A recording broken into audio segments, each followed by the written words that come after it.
On va prendre 1 minute pour comprendre comment calculer des probabilités simples avec une loi à densité à partir de l'exemple « Un jour, tu seras batteur ». C'est parti. Chaque jour, Zoé passe entre 0 et 1 heure à s'entraîner à la batterie. Le temps t qu'elle passe à s'entraîner suit une loi de probabilité de densité f de x égale 5x à la puissance 4 sur l'intervalle 0,1. Ici, on n'a pas de loi connue, il s'agit d'une loi de probabilité quelconque. Du coup, on doit la définir par sa densité, f de x égale 5x4, et son intervalle 0,1.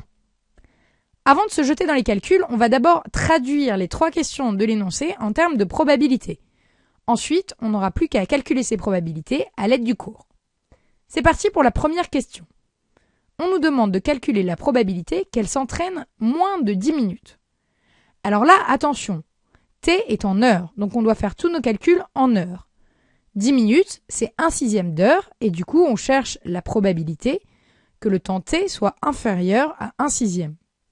On n'a plus qu'à appliquer la formule du cours, intégrale de la borne inférieure 0 jusqu'à 1/6 de f de x. Une primitive de f de x, c'est x à la puissance 5, et on obtient 1/6 à la puissance 5, soit presque 0. C'est parti pour la deuxième question. On demande la probabilité que Zoé s'entraîne plus de 30 minutes, c'est-à-dire plus d'une demi-heure. On cherche la probabilité que le temps t soit supérieur à 1/2. Mais là, on ne sait pas calculer t supérieur à. Du coup, l'astuce, c'est de transformer l'écriture en utilisant l'événement contraire. La probabilité que t soit supérieur à 1/2, c'est 1 moins la probabilité que t soit inférieur à 1/2. On applique la même formule qu'avant, et on obtient 1 moins 1/2 à la puissance 5, soit 0,97. C'est parti pour la dernière question. En moyenne, combien de temps Zoé passe-t-elle à s'entraîner par jour? En moyenne, ça doit faire tilt. On me demande l'espérance du temps t.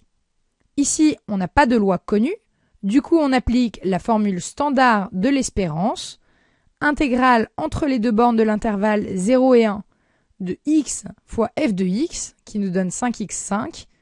On passe à la primitive, et ça nous donne 5/6 d'heure, soit 50 minutes. Quand on calcule des probabilités continues, le plus important, c'est d'identifier la loi et ce qui la définit, sa densité, son intervalle, son paramètre. Ensuite, on exprime les probabilités qu'on cherche, et finalement, on applique les règles de calcul basiques.